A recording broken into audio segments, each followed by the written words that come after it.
Welcome back, ladies and gentlemen, to another evening of Counter-Strike Global Offensive. It is the ESL Pro League, and joining me today is YNK once again. And this time, Sadikist is on the desk with us as well, because there is a third person you have yet to see who's finally arrived in Leicester. But anyway, let's move on first of all. Before I get to talk to you guys, let's talk about what happened yesterday's matches. Of course, they were pretty one-sided affairs starting out the day. It was, of course, Fnatic pretty much whitewashing G2 Esports. It looked close for a while on Inferno, but it turned into a 16-7 demolition. And then, of course, well, Dignitas sweeping aside Virtus Pro and sending them into a bit of turmoil in this league. The last match on Overpass, it was close for a moment. Neo's a little bit of excellence. We thought he was going to bring it back, but it didn't quite happen. And, of course, that leads us on to the league table. And really, things are starting to hot up in that one. Fnatic, of course, now solidifying their spot at the top of the table. 4 wins, no mess in there for them. Envious, of course, will be playing them later on today. But it's really all about Virtus Pro down that bottom. 0-6 already, guys. This is a horrific start for them. I think this is abysmal. I mean, Yenko, you brought up the stat yesterday that the threshold for the cutoff of the 4 teams that made it last year was something around 8 losses. Well, these guys have 6 already, and we're on, what, week 2 or 3, I guess, at this point? So just that's insane. Disaster stuff. And, of course, FlipSid, they're going to be playing their first match today since making their debut here in Season 3. They were in Season 1, of course, but they managed to knock their way through, taking down, I believe it was Hellraisers. Hellraisers or Penta, I can't remember which one it was, back in December. They were the only team to break through in that promotion series. Of course, Mouseport survived that one. And, of course, Fnatic will be playing Envy later, which is a very big match today, no doubt about it. At the moment, Envious actually have a better record against Fnatic, so what they could be the first team to put a dent in Fnatic's armor. But it is kind of funny. The one win Fnatic has, it was way back in Pro League, in the online part, just after they brought Dennis in. But after that, you know, 2 tournaments in a row at Pro League and at Minsk, Envious got the 2-0 over Fnatic, but it was always in the group stages. So what would happen is Envious would then proceed to lose to someone else, and then they wouldn't get to meet Fnatic in, let's say, the finals or the semi-finals, and Fnatic would go on to win all those tournaments. So perhaps they're the bogey team. Let's check out, of course, what maps they're going to be playing today. It will first off be, of course, FlipSid playing the first matchup. They're going to be on, I'll tell you, it's going to be Mirage and Overpass up against Astralis. And that's immediately a tough task for them because, of course, Astralis, formerly Team Solo Mid, these are the exact same matches they played in week 1 up against Na'Vi. And they came out 1-1 split in that one. And then, of course, Envy Fnatic later on. It's going to be on Inferno and Cash. Yeah, and you know, these aren't bad maps for FlipSid. They play a lot of Mirage and Overpass as well. The thing is, they don't face opposition like Astralis every day. That's the problem for them, I feel. Actually, that's a very good point, is that Mirage as well for FlipSid. It was one of their best T-sides that they ever had. They qualified, you go way back to the Cologne qualifiers, the Katowice qualifiers even. They qualified using that map with getting T-sides. The problem that I saw last week with them and APM when we did see them, just counting the finals because they didn't get to play with Markelov, was a bit of a wash, but the Shara, he's come in and yes, they've had improvements, but he's not the early round player that they've had. It's not the simple that's going to open things up. He's fine in the mid round when the opportunity presents itself, but they need someone to step up. And then to me, I look at World Edit, and World Edit seems to be good on easy shots when he has the AWP, but as soon as there's any pressure applied to him, as soon as there's a critical moment where he has to get at least 1 kill before they execute, he seems to just whiff a lot of those times, and it means their CT sides in particular start to crumble under that kind of weight of World Edit. We'll get to that in just a moment, because I want you guys to obviously also get involved, so don't forget to go over, get the Score Esports app, and you can obviously get involved with the scores, the stats, and everything, the articles they have there. It is available, obviously, on Google Play and or on iOS, so whichever you're going to be using. But I want to go back to your point, Matt, because obviously you were at APM, you did cast FlipSid, they did get to the final, albeit without Markelov on the final day. And you just hit the nail on the head, really, talking about World Edit. The pressure didn't used to be on him, but now it is, and suddenly you start to feel it. Yeah, and it's not that he doesn't have the potential to hit it that level either, because if you go back sort of 9 to 10 months ago, even with Simple there, when the pressure wasn't on, he had occasions where he would show up, where I thought this guy could be a really, really big star in that region, and now that the pressure's on, he can't do it. So that's the issue that I see with him, and he was a little bit quiet. Bondix is another one that you kind of look to be reliable. I think he's still decent for them, but I didn't think he had the best tournament. I think his stats were, I think he was number 1 or number 2 on the team, but either way, his impact wasn't felt. So they just need to get things rolling early on. And again, kind of look to the gap, that void that Simple always left on this team. And they have Davkos, they had Cyber Focus for a while, and Shara just seems like, at this point, to me at least, just another guy in that role. So that's why, again, the pressure gets applied. And the big worry is, of course, they were a fairly big fish in a little pond at the 8 p.m. They are the smallest fish in this big pond, and there's some big sharks in this pond. And Astralis, you could argue, are one of them. And this is going to be really an uphill task for them, because Astralis, while they have been in a bit of a dip of form themselves, are still a very good team. Definitely. I mean, I feel that for FlipSid this season is going to be a fight for survival. Yeah. Basically seeing especially with SK getting the 2 wins yesterday. As SK, Dignitas, FaZe, all of these teams have gotten off to a good start. Mouse Sports are also in good form recently, but on the other hand, Astralis, they are, still fighting. What I like from them is you see they're trying to change up their CT side a bit. They're going in with more aggression, and in this particular matchup, as Matt pointed out, FlipSid with Blade has a strategic approach, methodical approach to the game, and with mobile city side setup, that's how you can disrupt that strategic approach. And I think that FlipSid is going to struggle with this. You've got to feel that this is probably the weakest you will see Astralis at. So maybe that's the best chance FlipSid have, because now they've got their office environment effectively. They're not in a gaming house such. They've got an office that they all go into and treat it as a job, as you should do. And now, as the year progresses, now they've got comfortable with the Astralis setup. They're basically their own bosses. They're only going to go from strength to strength, you feel? Definitely, they are the big favorites in this matchup. You touched a bit about World Edit. I feel, for me, World Edit is a synonym for inconsistency. That guy, at times, he can pull off basically anything, and sometimes he will miss everything. Like, literally, I think that it was what we saw at the Cluj qualifiers as well in Stockholm. That was a problem for them there as well.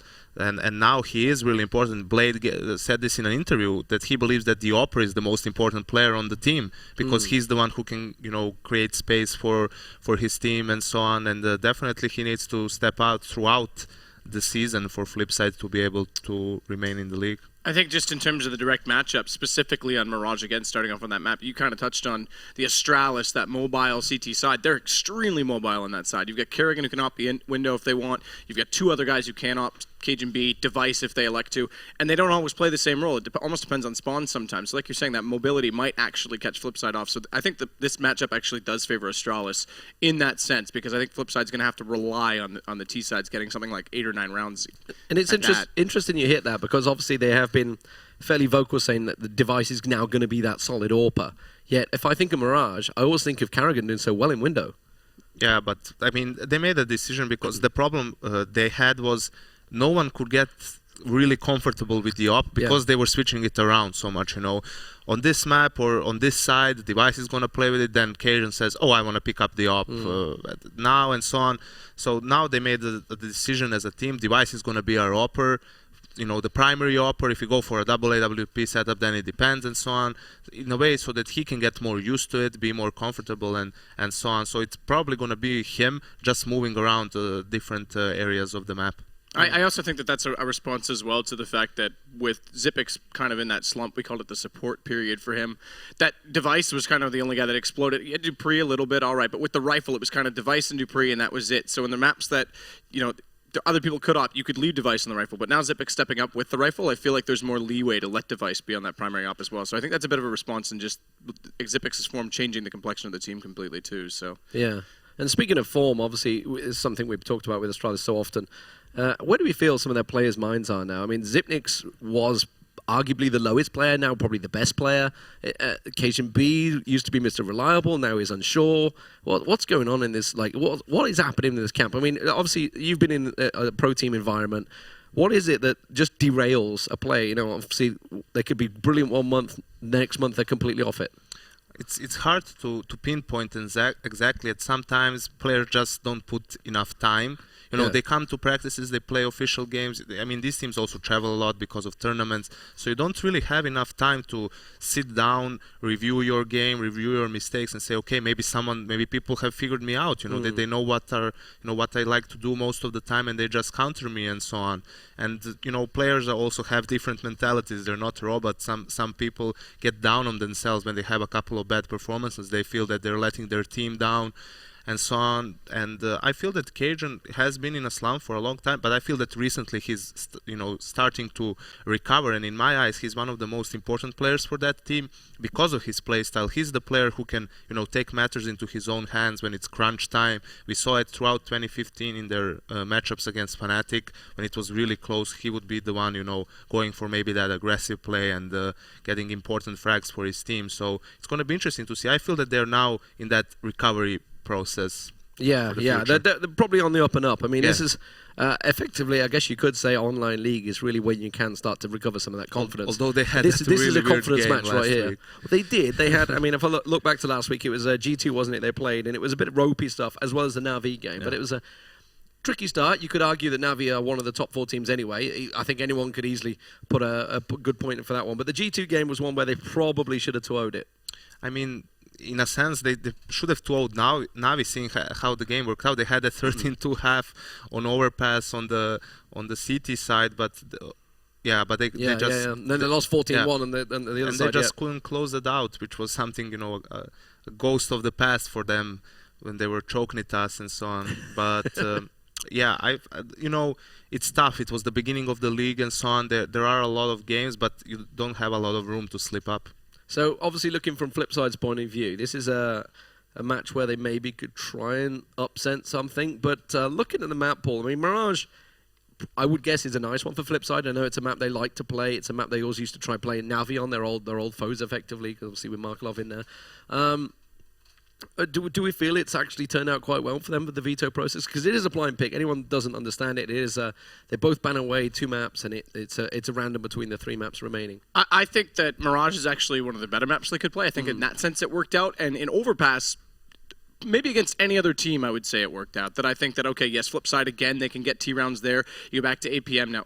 You already mentioned it. Very different pool of teams and very different talent involved. But they got up to 13 rounds in one particular game. I think it was against Hellraisers on their T side on that map. So it's doable. The problem is that when they're playing well, and I have to emphasize that as well with Astralis' recent form, they're the best Overpass team in the world, hands down. Their CT sides are insanely good. They shut down just about everyone on B. In fact, the only one they ever had issues with on the B site was probably Virtus Pro at their best, and they had the best B take in the entire game on that site. So I think that's Mirage is their best chance of the upset. If you want to talk about that potential, I think Overpass, they're going to struggle to even get any execution happening, especially if Astralis gets confident, gets really aggressive toward the bathrooms as we know they do. Now, I am interested if Device is going to be permanent on that one because they did run a double up setup on that map quite a bit, and one of the reasons they did is so they could hold long, stay more passive with the rifler, put 3 in B with an op at monster, so they get a really fast spawn, run down, jump the window, and go for the fast peek. And it depends on who has that spawn, so that might change a little bit of the play style, but just that they're so aggressive on their CT side, Astralis, and that I think that'll shut down the execution side of Blade. Yeah, and then of course later on today it will be Fnatic versus Envy. Big old match. We're just waiting for the match to get started, guys. Don't worry, we're not filling just for the sake of filling. We are waiting for the teams to sort themselves out. It can sometimes be a one thing. It is a Danish team versus one sort of semi-Ukrainian team, so it's trying to find the right IP addresses is always fun. But you guys at home shouldn't be finding that IP address. We hope not. But Fnatic Envy coming up after this one. It's a clash for the ages, I guess. It's one that's always worked out. We talked about it at the top of the show. A 4-1 for Envy. Is Envy really Fnatic's bogey team? I mean, it seems like it right now. Although seeing we used to talk about TSM being their bogey team. Yeah, that was before. But now for this new Fnatic lineup, it is strange, as I said, because Envious, in my eyes, towards the end of last year, they were in a slump as well, but they still managed to beat Fnatic in those 2 tournaments. I feel that even though Envious did beat them twice, I feel that Fnatic is looking so good right now from the games we've seen here as well, and in general they're always super confident and so on. But Envious did have now some time with Maniac and with MBK as the new in-game leader to work on things. I think it's obvious that they're trying to get some strats in there as well, not to rely just on that loose play style, and maybe they can catch Fnatic off guard with it. Yeah, I mean, we saw them play SK last week, and it was a very big struggle in the first game. In fact, it didn't go to overtime, I seem to recall. Yeah, SK, yes, it was. Very close game for them. 22-19 overall. Then they actually finally woke up and went crazy. It actually let Happy off the leash. And do we feel? I mean, obviously that's a good thing. But do we feel the rest of the team are going to sort of come into sync on this one now? right. I mean, just to look at it from a more broad perspective, I think on why Fnatic's kind of not winning against Envy in some senses is just simply that they're relying on this run and gun. They aren't the tactical kind of slowed pace, Pronax, Age. And the only team that I think has ample skill to shut down the 5 individual players on Fnatic, the only one that's even close, is Envious. So if they're even slightly strategical, and Fnatic aren't hitting shots, they're going to take advantage of that. And I think, look, every team in CSGO has had a kryptonite. You go way back to SK in 1.6, you could argue Eolithic or 1.5, I guess, in that case, right? Every team has always had someone. Okay, you're going way back, bro. Like, what even is this? The point is, it's always been a trend. That Hey, we got how many 1.6 coaches coming in these days? We can go back there. It's just playstyle versus playstyle, and I think that Envious. I'm curious to see how much MBK can develop, a difference in the meta for them. But I really do think that individually skill. I mean, look.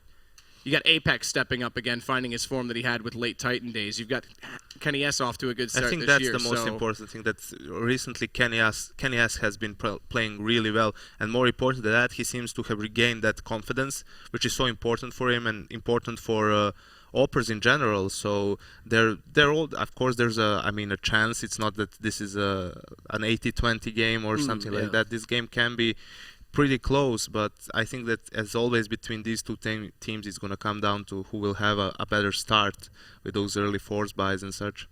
Yeah, that's actually a really good point, because both those teams love to force buy, and it's make or break, like it's do or die in certain situations. So if one team goes to the force, whoever has the lead early with the guns and it doesn't work out could get a really good start. Although it's interesting to see that Envious, since the change in leadership and bringing Maniac in, they've started to slow it down a bit on the CT side. Now on the T side they will still force. They actually saved a few, didn't they? Every time they have a chance to reset their opponent's economy, no matter what their economy looks like, they will buy up. But on the CT side, if they have a good lead, a good result, they will actually go even for a double eco, which is something I, like to see from them. Sometimes you get into that mindset, you force up too many times, and that big lead you had, it's just gone, and then you have to fight for it. Yeah, I mean, I guess if you think back to certainly Fnatic's games this week, last week rather, it was very much, especially the Virtus Pro game, when they were back and forth. And I guess when you're against a team like Envy that will happily force up against you every single round, you are going to get caught out by one of them. I think the point is good, though, that you made, because the T-side forces I can understand. The lost round bonus accumulates more favorably for you. You get cheaper rifles. You need some smoke and execution on. You can get a bomb plant as well. Yeah, exactly. And it adds and the longer bomb plant, don't forget as well, which actually came against who was it yesterday that suddenly got caught out by that Shocks got caught out by that behind the truck inside the pit. And then there still are a few players here and there that think the timing's right and they get caught by just a little bit. But the point, like you're saying, though, the point is, and the Tech 9s are super viable too, right? So you've got a round loss bonus is going to let you buy. You never pretty much have to double eco with it, and you can break the economy. I think the T-side forces are still viable, but the CTs, I think Maniac's actually more responsible for that, because that's one of the things he said he hated about that team. And another thing people forget is on the T side, I mean, your objective is simple. You can go and group up, choose a site. The cities can't do that. They have to cover, the whole map, more or less. Rarely will you see teams on the CT side when they force that they're going to stack a site or something. So the Ts always have that, numbers advantage when they go into the site initially, which can, give them good trades. Then they get the bomb plat, and then they can keep on buying. The cities don't have that. You need to simply win the round or bust. Yeah, so to completely move away from what's happening today, I want to just briefly hit on tomorrow, because NIP are going to be in action for the first time tomorrow.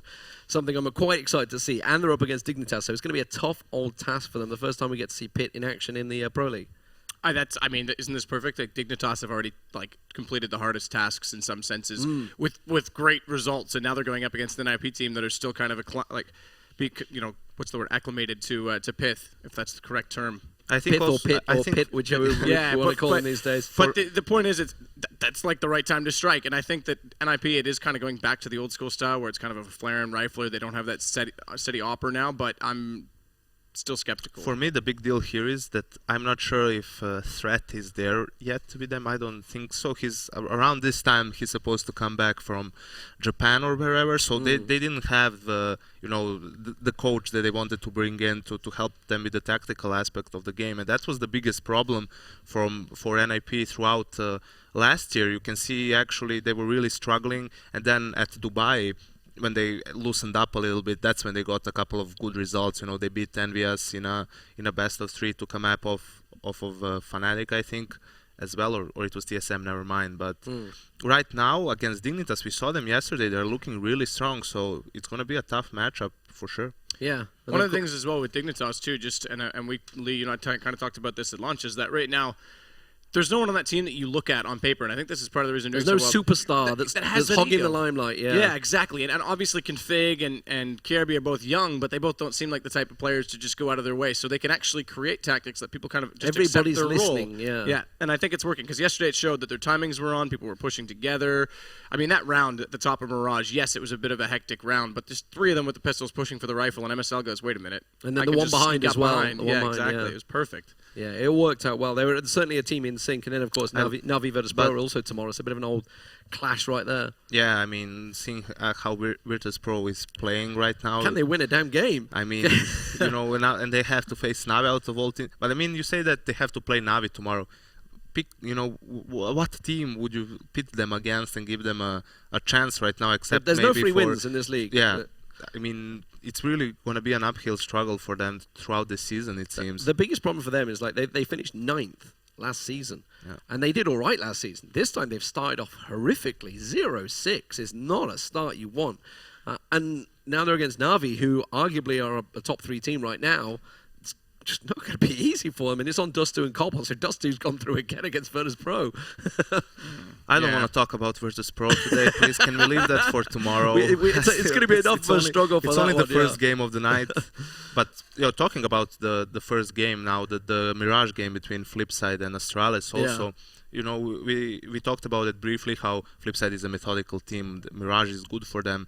You know, I would put a special emphasis there on Bondik because he's the player who plays A apps on their T side, and they like to go for that default for map control, mid control, and then go A after that. And he's one of the best players, in my opinion, actually, at hitting the right timing there, at peaking just at the right time. Doesn't matter if it's through smoke or not, and you know, getting the trades for his team. And you know, that's something that maybe the players struggle with when they have a smoke. They're not sure when they're supposed to peak to support their teammates, and you know, you can learn a lot from him and how he does it. I don't know, we're flogging a dead horse and everything here. CS has been out for a while now, CSGO. Markelov, come on, switch to the AWP already. there's definitely a fair few. The team's screaming for it now. It's the dream. Anders and I will celebrate the night that happens. Actually, I mean, I just want to believe that it's the same as with Fallen. You know, he's not playing with it officially, but he's practicing. And one day, it's going to be when he actually decides to pick it up, he's going to be an instant top 5 AWPer.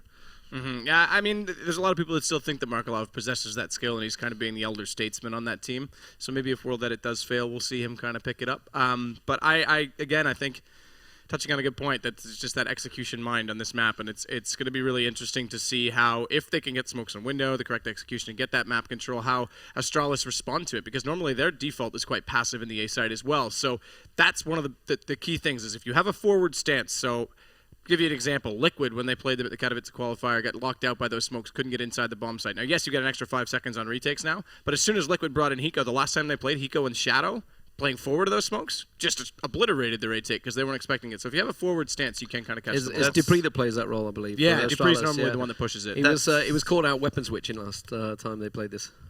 If I recall. I think he switched now. It was Device and Dupree on A, but now it's Cajun.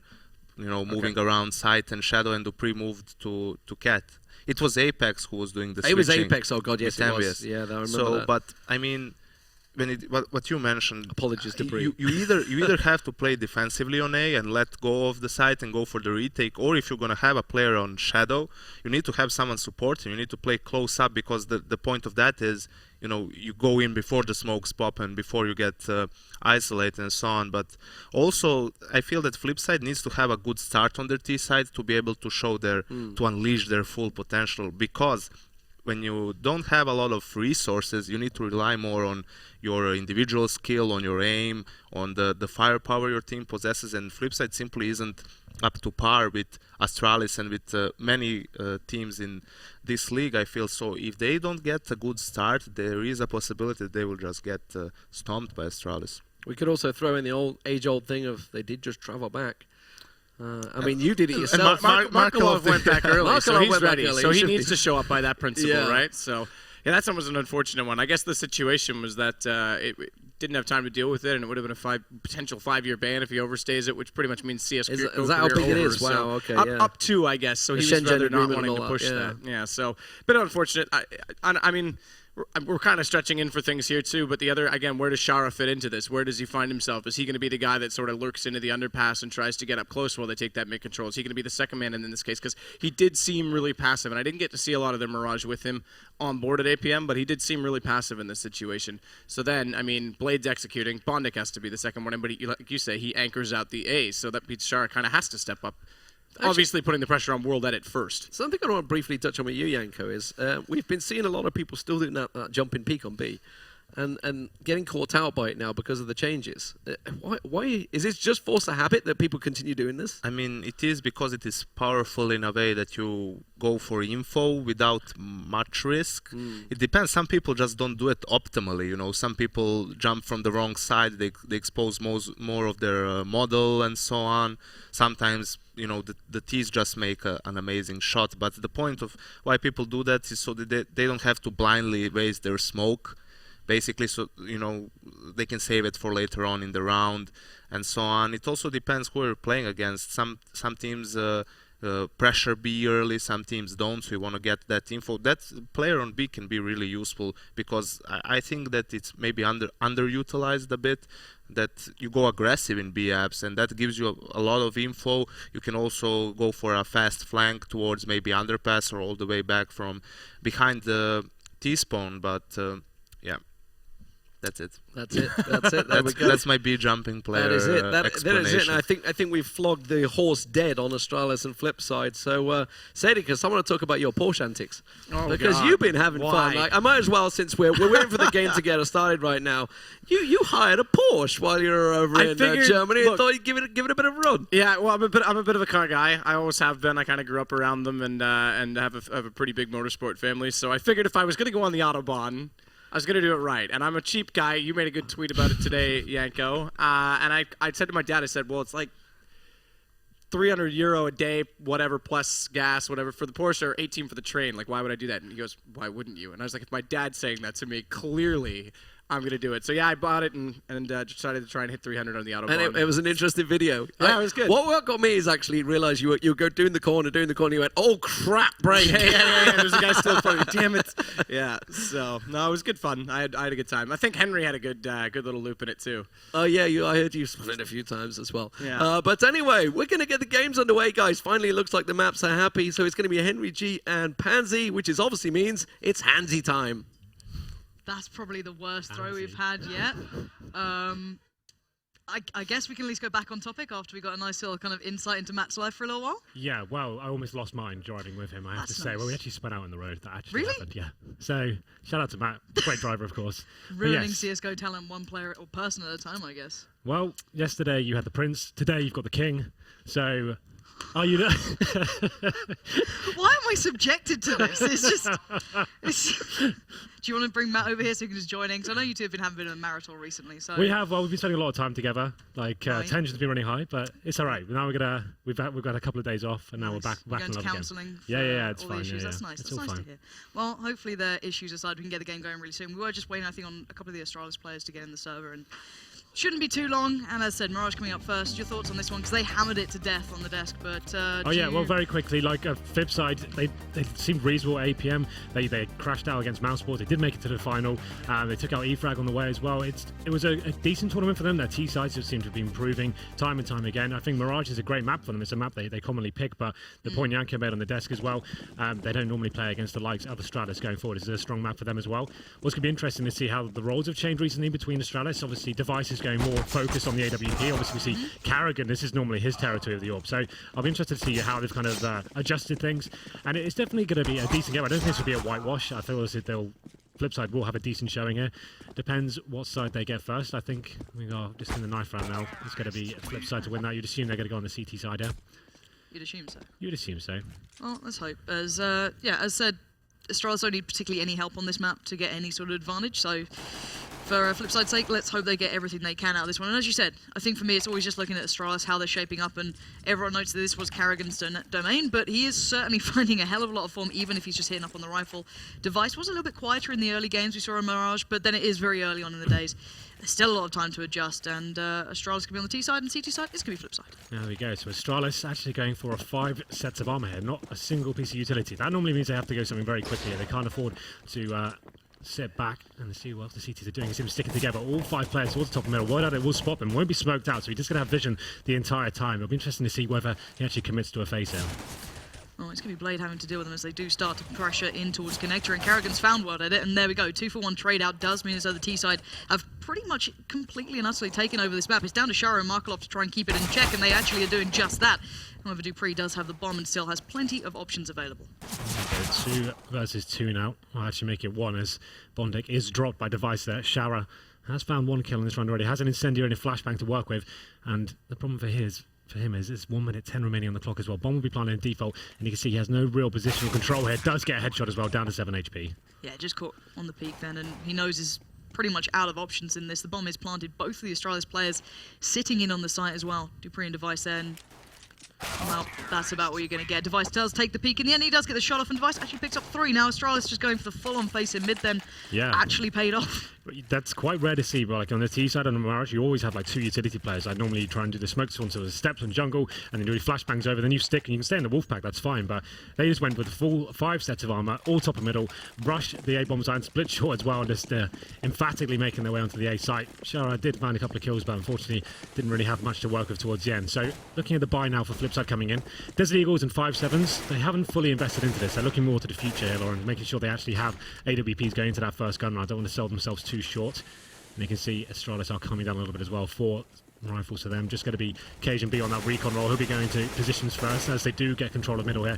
And the CTs are pushing in towards B apartment. That's going to be Shara trying to get some intel here, but it's not going to amount to much because the terrorists are making their way through Connector right now. Yeah, and already Cajun B picking up one of those is going to do wonders for their bank. However, down to 3 for FlipSide. They're going to try and do any damage possible, bearing in mind there are 4 rifles, I guess, up for grabs. If they do get one of these players away, it could be perfect. But Shara is the one who's going to be right around the back here. Carrigan seems actually aware of it too.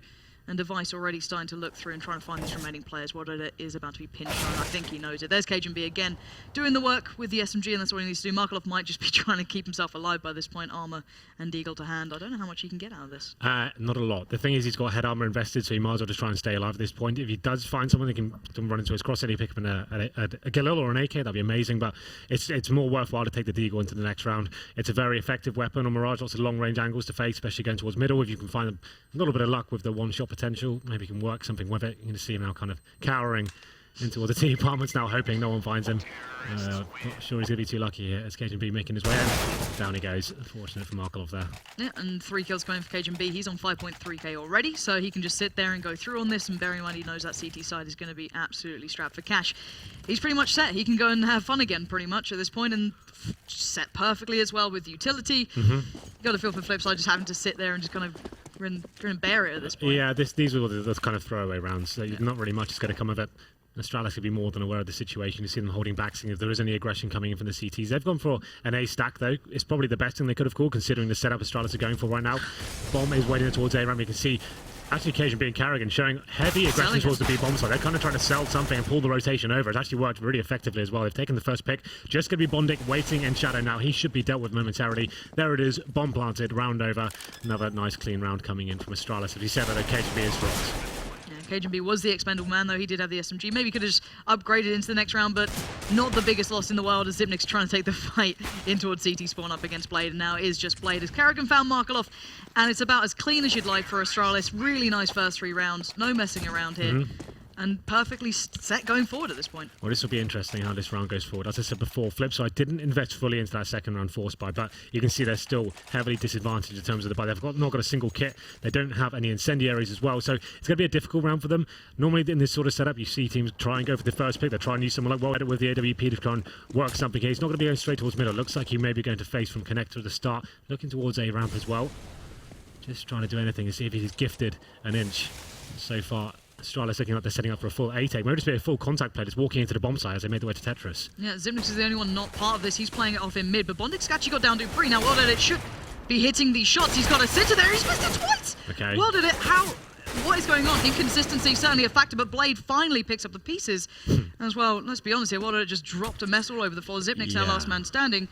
I don't think he could believe his misses as well. You can see him looking quite sheepishly at the end of the round there, but fortunately for him, it was Blade that stepped up massively. He gets 3 kills. Astralis, they had great money here. They wanted to see if they could just actually walk into a bomb site. Surprise factor coming into play there. Didn't work out. Decent exchanges from FlipSid. Like you said, they're missing an abundance of shot. There's kind of what the desk were talking about, that inconsistency. Yeah. Maybe just getting warmed up here. Just going to be ZipX remaining now. Round number 4 will be going in favour of FlipSid. Not really much he can do going into this one. If he can, we saw the money for the CTs was low, so any kills like this are absolutely fantastic. They're actually all incredibly low as well. Zipnix is on 5, but still, if he can get one more kill, this is fantastic for him. They shouldn't be peeking on it, but Shara's going to hold the angle in case he pushed out. Closes it down, and FlipSid Tactics at least pick up that really quite important first gun round, retaining the AWP. Not sure how useful that is. It's the replay. It's this one. It was an absolute sitter, and neither of them were even facing him at the time. Yeah.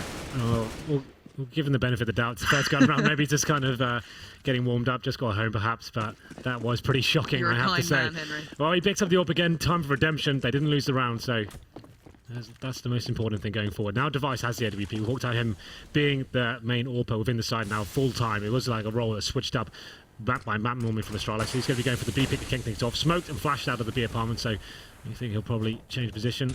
He'll definitely slow down Astralis going forward here. Haven't gone for that mid control out just yet. They've got Carrigan towards the top and middle. Waiting for any signs from the CT. That's where they may be set up.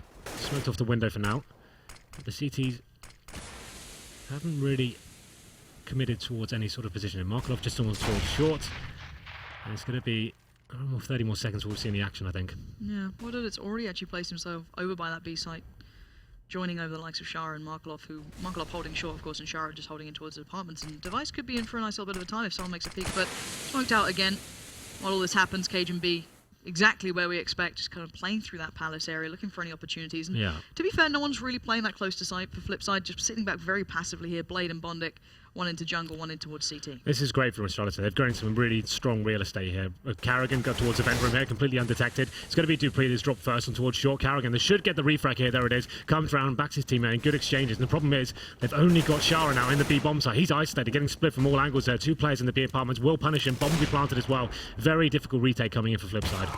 And what are they not going to be having the best of times either? Device has already found him. Now it's down to Bondic and Blade, and Bondic's already considering his options here because, well, there's, 2 players in sight, 3 with Carrigan, and already Cajun's going looking for these guys, trying to save these weapons, and Device has found Blade trying to get out of there, and Bondic, I think he knows his days are numbered at this point. Yeah, it's just the fact they gave Astralis way too much room to work with here. The fact they're getting into the ladder room completely undetected, and it just took one distraction there, and you can see everyone was completely disjointed. Shara left by himself on towards the B bomb site, full split coming in, and it was a really difficult round for them to lose as well. You can see how it's affected the money. After winning one round, losing the subsequent one, you're on a full reset. You only have $1,400 coming into your bank accounts, and this could actually be a double eco coming in. So this is a bitter pill for FlipSid to swallow. We said this could be a nice close game, but this is definitely shaping up to be a strong Astralis victory so far. They're going to be going to at least 6-1 now. Yeah, and once again, got to point out, Carrigan, even though he's not necessarily on the AWP as much anymore, still shows his proficiency on this map. Device with a nice little close on Markelov, trying to get in any closer than he could. Only really wild at it, and Blade going for any small investment in this one, and they're being picked off one by one. What it might have a drop, but Cajun B is going to actually check that out pretty cleanly, and this should be a comfy round. I doubt Bondic's going to be able to get much done here. He might be able to get a kill, but I think that's pretty much the best he can ever hope for. Yeah, 2 silent USPs remaining, no utility. Just hoping something's gifted for them here. It's not going to happen for Shara. Bondic remaining in towards the palace area, and you feel like he's not going to be long for this world either. He can sense it's not really worth waiting about. He'd be able to hear footsteps right now. Hasn't got a kit. Any chance of a ninja has been eradicated, and that's going to seal the deal. Device getting his 3rd of the round. Another nice, clean anti-eco coming in from Astralis there. So, like I said, FlipSid could force this. They really wanted to. It'd be really messy. It'd be Famises. Maybe World would have an AWP. Looking like it's going to go for the partial buy. Just so Desert Eagles, maybe some flashbangs. This is the kind of round you always go for a stack B, or maybe you can flash towards the top and middle. Try and do something with these picks. It doesn't look like they've really actually bought anything apart from Bondic's body armor. So it'll be another case of just sitting back here, I think. Yeah, they've only managed, 6 kills, excluding those first 3 rounds with the pistols. Not making much into anything, barring that one gun round where they've pretty much claimed everything. And the money is going to be a huge issue going forward. Whereas Astralis going to be building up the bank, not losing players in these kind of eco rounds. Yeah, then again, Deagles do start hurting, but Device deals with Blade very comfortably. And a little bit of a closer play on to short coming out from FlipSid Tactics. So Shara and Markelov pushing up a little bit closer. But while this happens, it looks like we're going to be seeing the rotate coming around towards T-Spawn from the T's. And Markelov trying to get a little bit of a connection through mid, but Dupree's still alive. And he's spotted out both of them. He should have a good idea what's going on in Shara. Maybe watching too much of World Edit at the moment, but he can't hit a shot to save his life. Bless him. There we go. Perfectly done. Gets down Dupree. And that's actually a recoverable gun. There's absolutely no one else in mid. Oh, the problem is the bomb is making its presence known towards the A bomb site. World Edit stuck between a rock and a hard place, and the bomb site hit will be taken down straight away. CT's now on a very difficult situation. It's just going to be Bondic remaining as he's coming from T-Spawn as well. So there it is, the 6-1 coming in for Astralis. Another clean round. Dupree's the only player dropped that time. Device has been great at getting the opening frags at the orb, opening up the map very nicely. What's going to get interesting now, as Bondic just taking a kill there. His device is actually quite valuable. If he can save the orb somehow, that would be fantastic. You can see the T's reacting. They can definitely justify expending a couple of players here. They know his position. Bondic playing it quite smartly though. Yeah, and already Carrigan go around the other side, so he's going to be finished in on by 3. He should be taken down. Probably Carrigan at this rate, and there it is. So this is where it gets interesting, Lauren. Is it, Henry? This is it. This is the time for FlipSid. They need to step up. Like I said before, they gave way too much real estate away to Astralis there. Yep. Weren't contending any of the key areas enough. They need to at least have, I'd say, get water towards short and facing aggressively or that kind of angle. That's going to be more beneficial to them than what he was doing before. Completely taken out of the round. Let's see how he decides. He's going to be the linchpin going forward. You can see he is changing his position up. Going to be going straight towards the window instead of connected this time. So good opportunity. He's going to be smoked out for now. Flashing on, but the problem is T's have already made their way towards connected as well. That's Dupree so fast. Look how quickly he's got in there now. So much room to move here for Astralis, and they're just taking the map as they go. Already going to throw straight out and facing towards A. Blade. Last time did hinder this, and he's trying to do it again. 2 kills back to back, but it's World Edit who finally chimes in with a difference here, taking down Dupree, leaving only 2 alive for Astralis. Right. Bomb will go down. Carrigan very low HP as well. They're just trying to taking advantage of the smokes being down and giving them some freedom here. The good news is for Astralis, it's a very open plan, and Device hitting shots like that definitely going to help as well, as McCullough has dropped from the connector area as well. Let's drop the smoke to kind of give them some protection here. This actually could work out really nicely for him as well. World Edit gets dropped, and that should be the round tied up as well. One, it looked like they had a really strong chance of taking this after Blade stepping out once more with 2 frags on the A bomb site. Time just ticking away now. Shara has got a kit and actually gets nailed by Carrigan as well. So 7-1. It just gets harder and harder for FlipSid here. I see the problem is now Astralis have got this kind of momentum. They can justify going with these audacious fast plays. Dupree is getting straight in towards connector. Once again, uncontested. They're not playing players on short. They've just got one person in the middle who's getting smoked out. Drops one flash, he's falling back, and they've just got no control of the map in terms of where towards middle at all. So very difficult for FlipSid. Well, we've seen this very clearly twice now. Dupree just getting all the way into connector, as you said, and then Carrigan as well. He was the guy who just kind of went up into ladder room, completely uncontested, made that pinch through towards short. We've got a little bit of aggression coming out towards mid. That's World Edit, just going to try and push up, catch out maybe Device or Dupree, but Device gets the spot, and Dupree could go on the swing out here and try and pick up the kill. He gets the tag and will get the frag to follow. And now Markelov kind of left. Well then, hopefully. I feel this could be a quick one, Henry. No, it's fine. Like, you believe. We're not at the point of no return just yet. Like, as far as getting 8 rounds, that's we knew there was going to be a strong game for them. Yep. FlipSid, I'd say need 5 to work with. Like, you guys always ask me, well, how many rounds do you think they need? I haven't asked you that, Henry, because you made it a point. I can feel it coming. No, why would I ask you? How many rounds would they want at this point, FlipSid? Any. Let's be honest, they picked up 1 round so if far. I'm going to say anything, I'd say they need... You've done this yourself. I wasn't even going to ask you, and now you're like, oh, I'm going to do it. I was just waiting for it, man. Like, it's the question Anders always asks me as well. It's like, anyway, I'd say if they can get 5, it's workable. Like, they get a pistol next half, they're definitely not out of it yet. And there's still plenty of rounds here. There's been a very strong showing for Astralis so far, of course, but I think we're at maximum loss spenders after this round. FlipSid will be able to get the AWP again. They need to start showing more presence towards middle. If the AWP is not going to be getting any footing in towards middle, let's get his gun on shores, boost him off in the box, let's get him in connector. At least just doing something to stop that fast play coming in from Dupree. He's the problem right now. He's coming in and distracting players towards from the bomb site and towards CD spawn, and then the rest of his teammates is coming in through Palace and the ramp at the same time. It's just it's very loose and it's working out very well. As Device is hitting all his shots, Dupree's has got himself another 3-man. Markelov is going to save an AK-47, and that's actually going to help bump up the utility a little bit. They're get some incendiaries, kits at least, so he can distribute his wealth out accordingly. But there it is, 8-1 in favour of the Danes. Great day at the office for them so far. Thank you for highlighting how many rounds as well. You know, well, I think you actually really like the question. I think you just try and, You think I like that question? I actually don't have a problem with it. I think it's Moses that's a massive deal. Probably like Moses is generally grumpy. His general response is what? As many as they can. Well, I think FlipSid would It's a probably very, be feeling it's that a very right now. obtuse answer. I know it doesn't help anyone, so I'll try and give you Thank you ever something. so much for baby stepping me through it, Henry. I do you go. appreciate it. You're a very kind soul. So World Edit has changed his position now. He's gone towards Connector. Hasn't had much luck towards that area whatsoever. So this time, though, it's a much more passive play from Astralis. Holding up, they're probably expecting some CT aggression, them to be adjusting their setup and trying to mix things up a little bit. So that's why Astralis is playing a much more passive game right now.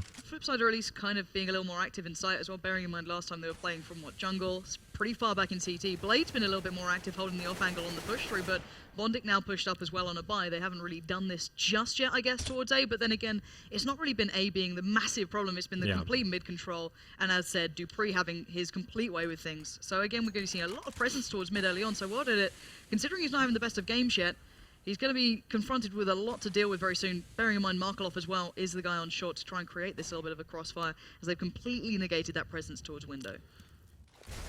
There we go, then once again, Dupree just scouting out the connector area right now. I'm not going to show any presence at the moment, but time is ticking away. It's one of the slowest rounds we've seen from Astralis so far. It's going to be Cation B. He's towards the A bomb side by himself. Does get a pick onto Bondic from the lower ramp there. And that's just going to throw a spanner into the works of the CTs. They need to react to this right now. Need to get some intel as to what the hell is going on. World Edit stuck in such a horrible position there, trying to do what he can with the no-scopes, but not going to work out. Markelov answering back. Does take down Zipex in the 4-on-3, but this round looking like an Astralis round once again.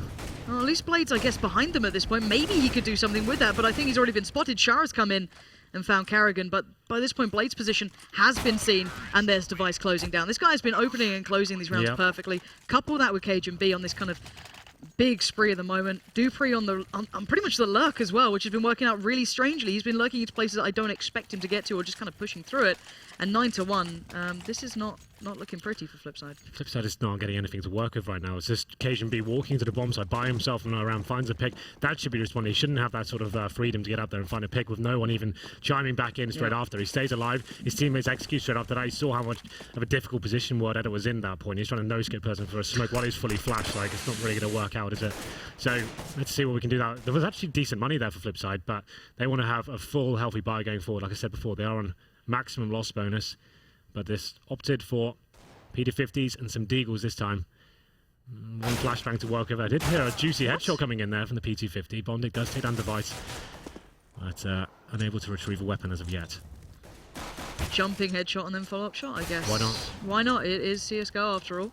Zipnik's going to be the one to have to kind of deal with them, trying to recover that rifle so desperately, but he's being flanked around the back as well, if I'm not mistaken. Markov's pushed up quite far. This is the time for Astralis just to go back into a full execution. You're a man down. You haven't got any control of any of the key areas like middle. You can see we actually have got a backstab coming in from the CTs. It could be Markelov to take down Zipix. There it is. Lovely shot there. It is a 5-on-3, but the round definitely not over. You can see the CTs set up completely the wrong areas. The bomb will be planted towards A. No kits here, and they've got 3 kills to find still. This is actually kind of heavily favoured still towards Astralis. Oh, massively so. Bear in mind, the 2 players who did have armor are pretty much the ones who couldn't pick up these guns if they wanted to get there on time. So Shara and Markelov leaving it out. Zipnix's rifle hasn't been picked up either. Bondic's got the AWP at least, but they are looking for this retake, and Astralis just going to be playing to time. They've still got 2 mollies as well to buy so much time with. They don't have to face at this point. They can just drop those Molotovs on, but that's going to help though. Shara coming in from Palace does take down Carrigan. At least they're going to start being pincered now. Some pressure being applied. There goes the first Molotov. It's actually going to be Cajun B dropping down Shara now, and that should be the round tied up. They still have complete control of the bomb here. Even if they start defusing now, they wouldn't make it. So that's the round done, but decent effort from FlipSid. Comes down to a 1-on-1 in the end. Bondic saving the AWP, at least something to talk about, a sign of hope for next round perhaps. So they managed to get the first 2 picks, but as I saw, when they went into that A-bomb site completely uncontested, you know it's just going to be round over at that stage. So that's probably the best chance they've actually had one of these later rounds. Yeah, maybe playing for the retake might have been what they needed, but Bondic going straight in on the auto sniper. Well, why not? Like everything else has failed so far. Made it work a couple of times, I guess. You know, take some inspiration from that. But yeah, I'm not a huge fan of this, but every time I say that, it always comes off really well. Now that's a good start for a difference. Device going down is going to deny a huge presence that's been really plaguing the CT side. But there we go, instantly wiped out. Cajun B opens up the A site late on the smoke's going to be playing that just off the cusp. World Edit can no longer really check in towards Palace in the T side, slowing it down a touch, but now working their way through towards the side. Yeah, you can see Astralis not even smoking middle or anything now. Just Device face it completely dry at the top of mid. Does get punished for that, but the reaction coming in from Astralis, just walking into the A-bomb site, getting the frag and then deploying their smokes. It's so difficult to read that situation, but here we go. Signs of life here as Shara does take down Carrigan. It's finally a 4-on-3 man advantage. Bomb is planted for ramp, though. That could be an issue here. Bearing in mind already Cajun's trying to get the kills. Blade, though, coming in with the goods, too. Again, this guy is having a brilliant game. Finally shuts it down. He will be able to get the defuse. Yes, he will. Well done. It's got a kit if he did really need to in the end. They're going to switch that up. Yeah, finally. It's just like you're actually absolutely right there. The fact Blade has been fragging efficiently on the A-bomb side. It's not him that's letting the team down here. He's getting like 2 frags consistently every time they come to the site. Does it again that round. And they finally get something to work with here. 10-2. Problem is they lose 3 players again, so the investment has to come in. If they do lose this round, they're at a full reset and could spell for disaster going forward. But back on this AWP setup, World Edit only has 3 frags this game, and you can feel like it's one of the players we talk about being a linchpin, especially on a map like Mirage, where the sniper has to be efficient and make things happen. It hasn't had a huge amount of impact as of yet. Hasn't been changing his position, it hasn't been going towards the B apartments. They haven't really changed setups up drastically. This time he gets the one taken down. Device once again not smoking anything, waiting for someone to walk into his crosshair, and gets the reward as well. Double orb setup this time for Astralis. It's going to be Cajun B backing him up as well. Yeah, Cajun B so far only into Palace, but he could easily kind of play that slow peek towards A if he fancies it. They are showing presence at B, so it might draw across the likes of Blade and Bondic in towards jungle or connected. But then again, Astralis taking their time, not really hitting this too quickly at the moment, but why do they need to? They're just going to take their time on this. They've still got over a minute left as well. They're getting these entry kills so quickly. At this point, it's just a game of bleeding the CTs out. They've got a lot of time to work with. The CTs don't really have any information. They're a man down. They need to be working and trying to find some intel, or they have to smoke everyone out for as long as possible. Shara now just playing towards the B apartment. It's going to be Dupree actually to find a kill onto Markov, just facing from the mid window. Gets punished, and that's the round over once again. And Shara, he's had a very difficult game in that B bomb site. Seems like he's by himself at every single juncture. And Cajun B just adding insult to injury here, not a single kill or much damage inflicted from FlipSid here. So after a decent round number 12, they come back and get absolutely spanked on round number 13. Now Bondic remaining with the auto sniper does manage to take down Zipex, but it's not going to amount to too much. If he needs to stay alive, really. Like if he can try and save this, that'd be great. But you can see them just hunting him down. There it is. Not a chance. And yeah, as you said, B has been a struggle. And to be fair, Markelov's not been having the biggest of impact there. He was playing up on short. We saw how many times that got exploited to a degree. And then Shara's kind of just left there to his own devices, and it doesn't really go too well when you've got 3 or 4 players working in towards you, especially the amount that Astralis has to work with. You've got the orbs consistently on device, you have like all the mollies, all the smokes, all the flashes you could ever want. And Astralis are making the most of it. Their bank is absolutely perfectly set at this point, and we still have the AWP police on World Edit. Well, this is the thing. So like this is like last chance saloon. He had loads of cash compared to everyone else. A lot of people discussed the whole balancing the money thing. I think it would be more beneficial. Just drop some actual rifles next round, have another healthy buy.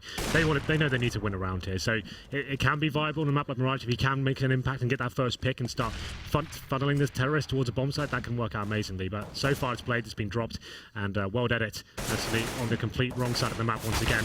Teammates should be getting dropped here at B. And they have got a little crossfire going on. Maybe they can do something with the 5-7s here.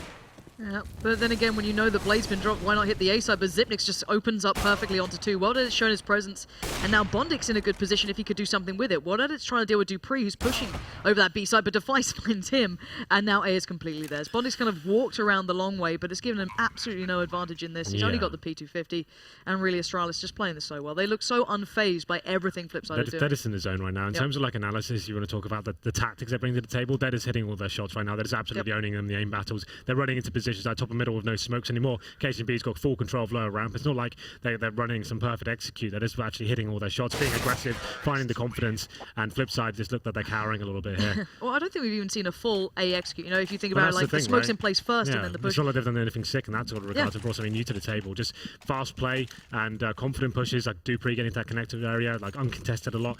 It's FlipSid giving them too much freedom, and then when they're in this sort of form and they're hitting all their shots, there's not really much you can do to shut down Astralis. So final round here.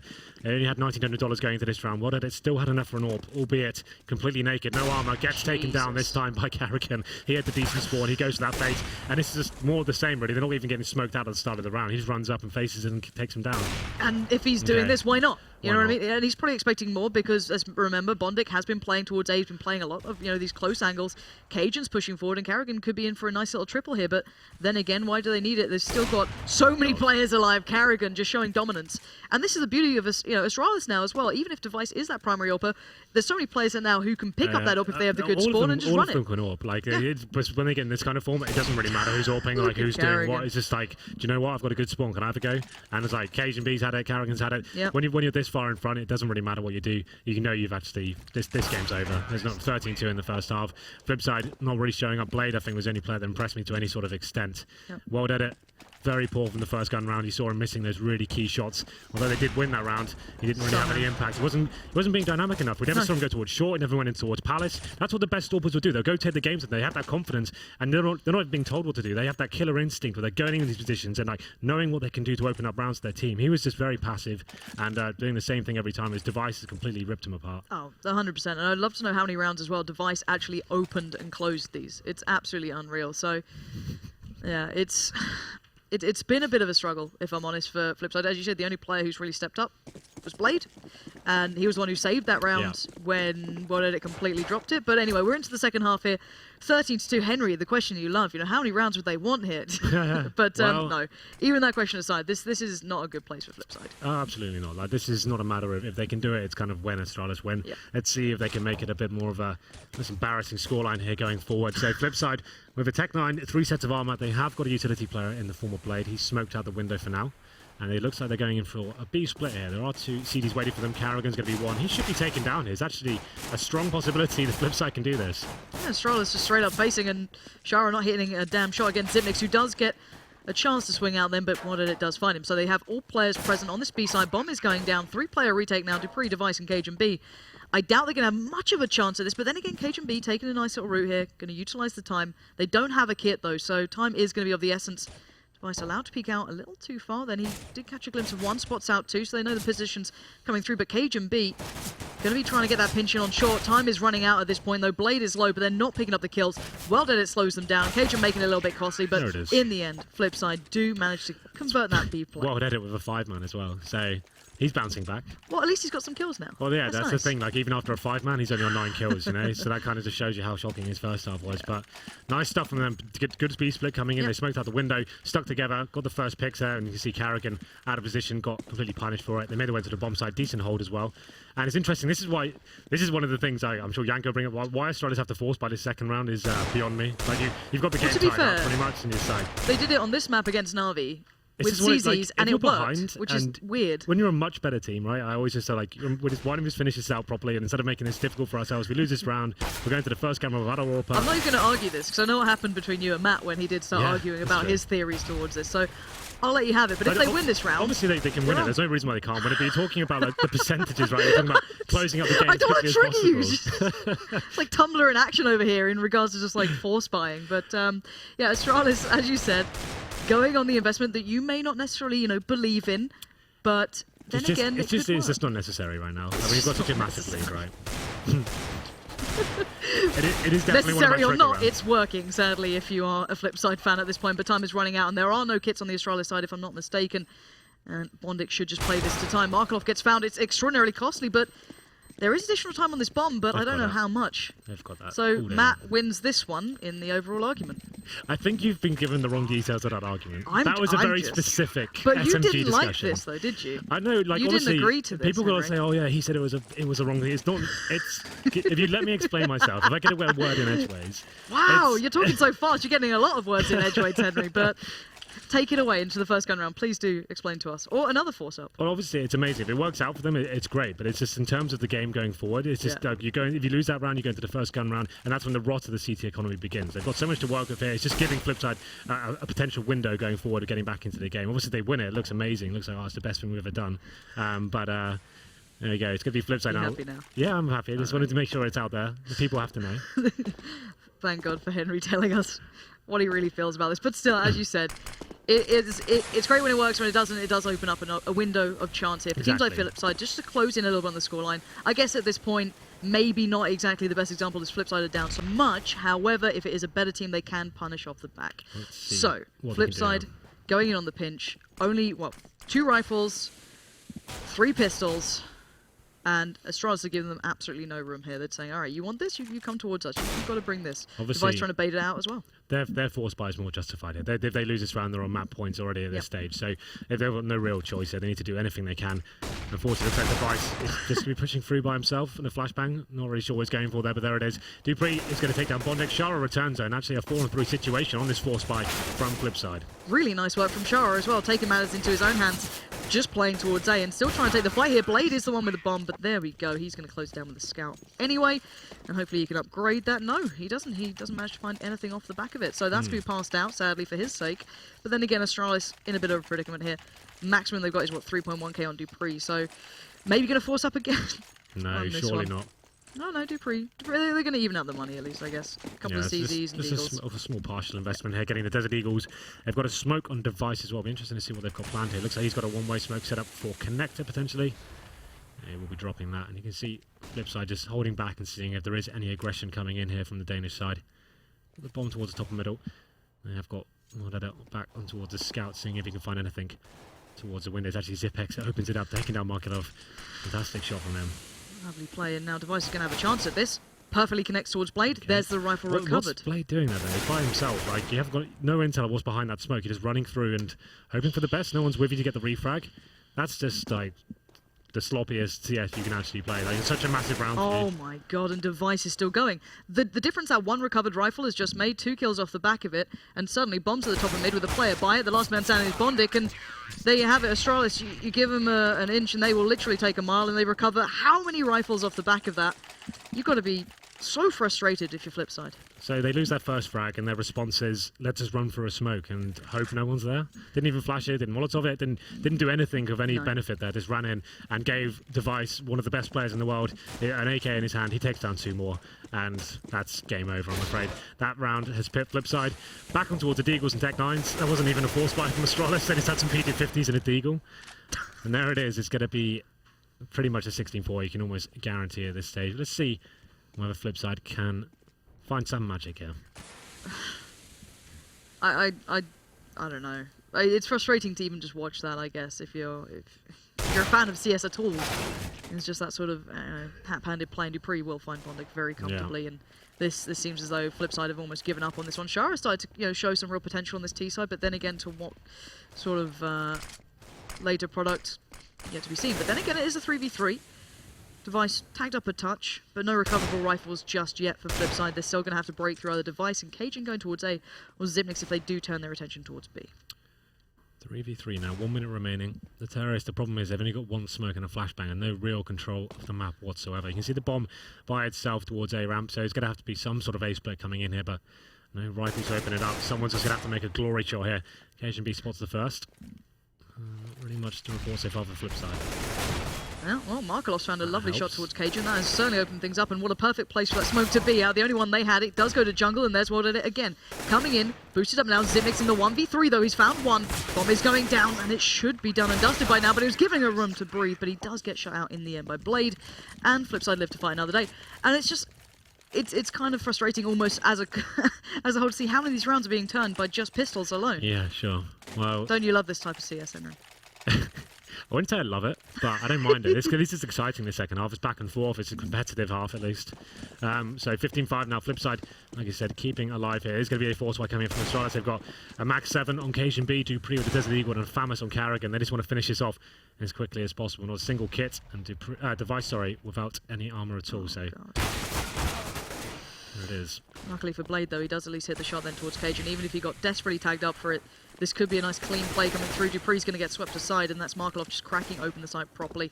Cleanly go in, and the last 3 players for Astralis are pretty far out. They do have the guns as well to hand, so they might want to lose those. And Device actually already finding Bondic means we're back to a 3v4. Bomb is going down, though. The FlipSid players are relatively well set up for this. Oh, we'll see what they can do. Like I said before, the CTs have no kit whatsoever. At this stage, with the rifles they have, you might as well just save them. Like, if someone needs to find a kill right now, and it's not going to be Zipex, he gets taken down. Carrigan, with some sort of footing into the round, finds 2, at least gives them something to work with here. The terrorists now, it's up to them to lose. They should have full control here. That's such a sick shot from Device. Takes down Mordedit. Shara now in the 1v1 situation versus Device. It's going to be him that wins the clutch as well. This problem is that, like I said, they didn't have the kits to work with. Device just had to run in and just hope for the best. He needed to find that kill as quickly as possible. Didn't work out for them. Like I said, it probably would have been an opportune moment to save those rifles in that big situation, the bomb down. It's such a difficult retake, but there we go. FlipSid staying alive. Once again, it's going to be Astralis. Back to an eco here. You can see USPs and P250 on towards Carrigan. This should be their 7th, but stranger things have happened. Let's see if they can just keep the momentum going. Yeah. Well, there's a nice little face in mid-world at it. Could be in for some fun. He's going to find one spot out. Carrigan as well pushing up. Which target is he going to go for? The split coming through, underpass is going to come in as well. But Karrigan does get at least one down, that Shara gone, but now just Sipnik's alive. This is hopefully a clean round for FlipSid, and they don't lose any other players at this point. They really could do with just building up themselves here as well. And the scoreline's going to be a little bit more respectful, I guess, and for their sakes, hopefully no one remembers how the game actually went if it does end up even getting closer. I guess it's a league format, right? So all the rounds you get, it's exactly beneficial in some round respects. difference so can be a factor. Yeah, so if you can get as many rounds as possible, it's absolutely fantastic. Like I said, I think this game is over. There should be a matter of time before Astralis close it out. It's going to be another difficult buy for them, though. They've got no orbs this time. Zipex on the Famous, one kit on Karrigan. Just looking to end this as quickly as they can. Let's see what FlipSid bring towards the table this time. 3 players towards the A ramp. Blade leading the charge, trying to find a pick. It hasn't been smoked out either, so maybe a moment to try and work a pick. There comes the first one now. Blade's looking for it, but KJB is right on the verge of that smoke as well, just looking for that straight up face if he does try and play through it on the side.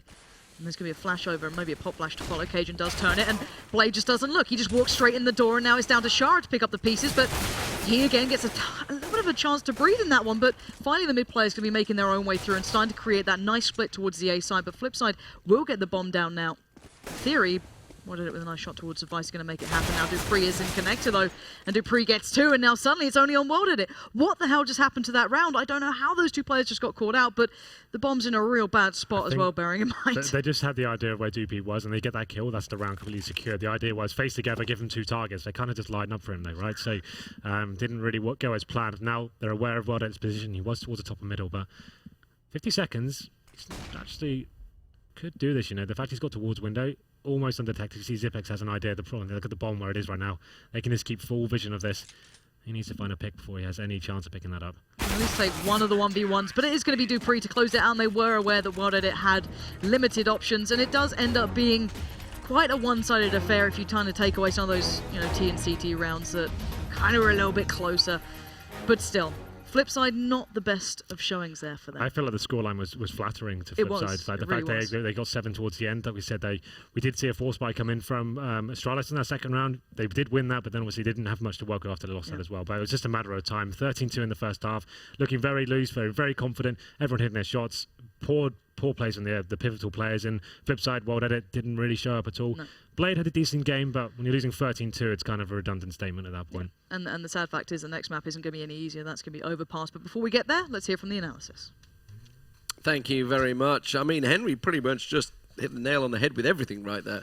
World Edit just didn't turn up, as we kind of suspected it might happen. You saw really, it was round 4 when he missed those just tragic shots, and you knew immediately. It was like, oh, this is not FlipSid's day at all. Definitely, and also you add to that the worst scenario for your economy imaginable. You know, you're down 3-0, you win a round, then you lose the following round. They go for a double eco, you're down 5-1 at that point, and you know, Cajun and Device were obviously really hot today, especially on the T side. It was just, you know, they were going back and forth who's going to win a round for their team, and it was demolition. Yeah, the more I see this FlipSid roster, the more I'm a little bit surprised that they have had recent success, because I think that the roles don't work great. Now, in theory, on paper, they do, but again, without Simple, you kind of think back to ESWC when they had Hiko, and the one thing that Blade really liked about that is because they said they never had a closer. Well, Shara's shown that he can close some situations. He had the nice clutch there in the 1-on-2, and then, you know, if they get him that far, he's kind of got a 50-50 record. He's not perfect at it, but that does leave that giant void on entry. And I mean, World Edit, like, the first gun round they did lose, the one you emphasized, missed 2 easy shots toward the sandwich, which should have been, I mean, at the worst case scenario, you need to hit at least one of those shots. Yeah, and they were shocking, like double peak. And luckily for him, Blade came in to clean up. Otherwise, that round would have been lost. They did actually win that round. A lot of Deagle force in, not really much coming from it. As you said, Cajun B, you know, we were talking about at the start, was definitely on form today.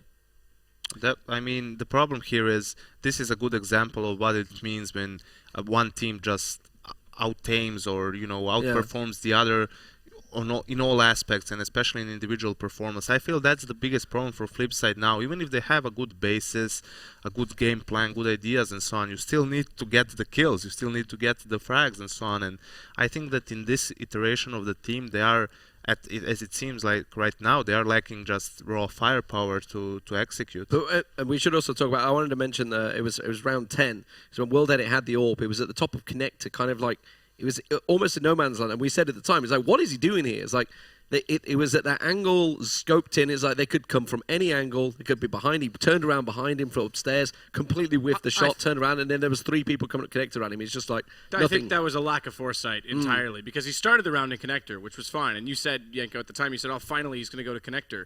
But then he left it, and rather than rotate into window to give himself just another stood at the top of connector. Yeah, he stood around and just waited for something to happen, and like you said, whipped the shot, and then it was all over at that point. 3 players came through the smoke. He missed a shot there, and there was no. I mean, he really needs to start thinking about how to apply himself in all scenarios. And one of the things, I'll use the example of Skadoodle, who at least can sit by and be a turret, and you can rely on to hit those shots. But a lot of times is the same way. He doesn't take the initiative to say, okay, wait a minute, they're doing this and this. I can make an opening here. World Edit needs to take that initiative and always be thinking about how he can put himself in the best situation possible, and possibly start hitting some shots. Yes, but that helps. Yeah, I mean, Overpass coming up next. Obviously, it is a situation where he can start hitting them down long. It's a little easy for him long in restrooms. I assume that's where he's probably going to be based. What do we think going forward? Obviously, it was... Honestly, the score was a bit flattering for FlipSid. It could have been easily a 16-3 there, 16-4. Well, what do we think going forward? I mean, to be honest, I just expect more of the same, pretty much, unless somehow FlipSid miraculously doesn't... World Edit got a pistol ace.